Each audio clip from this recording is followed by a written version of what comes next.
Nintendo's had a long-running history of ups and downs. They started as a Japanese playing card company, and at one point were a love hotel brand. However, they eventually found their footing with video games, and even then, it was a bumpy ride. From the NES to the GameCube, their sales slowly fell, and with the Wii, Wii U and Switch, it's been a rollercoaster of success and failure.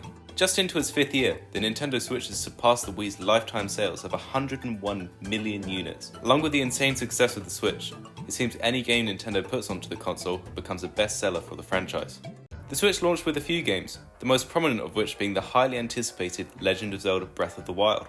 This launch title may have been what started what I like to call the Switch effect, as it acted as a catalyst for the success for the early months of the Switch's lifetime.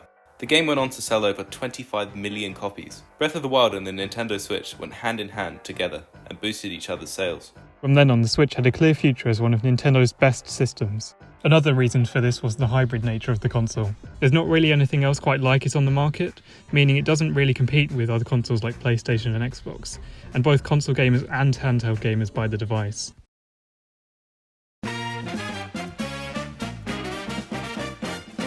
Nintendo has played their cards right over the last few years, and a few lucky circumstances have also helped, but we'll get to that later. For now, why does every game on the Switch seem to sell so well? One reason is that the company's finally figured out promotion online. The days of hearing games from friends or TV adverts are over.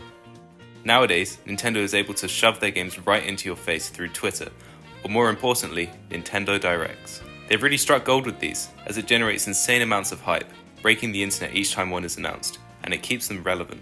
Another reason is that unlike the Wii, there's still a large amount of Switch owners who use the console regularly.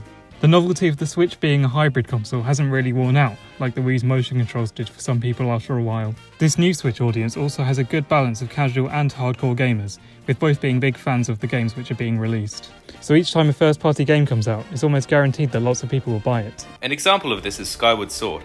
I remember seeing so many people on the internet being angry that they're charging their Nintendo price for a 10-year-old game, yet it sold out on Amazon even before it released.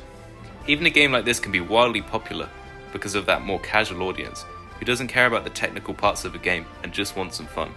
And of course they'd buy it after having a blast with the last Zelda game. Another game that got similar treatment was New Super Mario Bros. U. Fans hate it, other people love it. And now let's talk about those lucky circumstances we mentioned earlier. While the pandemic has been horrible for everyone, it actually managed to help Nintendo sell more games, as people were stuck at home and had nothing to do. So a lot of people bought a Nintendo Switch and some games. And coincidentally, Nintendo just happened to release the perfect lockdown game right before it happened. I'm talking about Animal Crossing New Horizons. This game came out at just the right time and allowed Nintendo to sell over 26 million copies of it in less than a year, making it their second best-selling Switch game of all time. This boost in gamers since the pandemic is also sure to have helped with their insane success with any game they produce. Where do you guys see the Switch in the future? Do you see it outselling the DS possibly? Let me know in the comments. Thanks for watching and subscribe for more.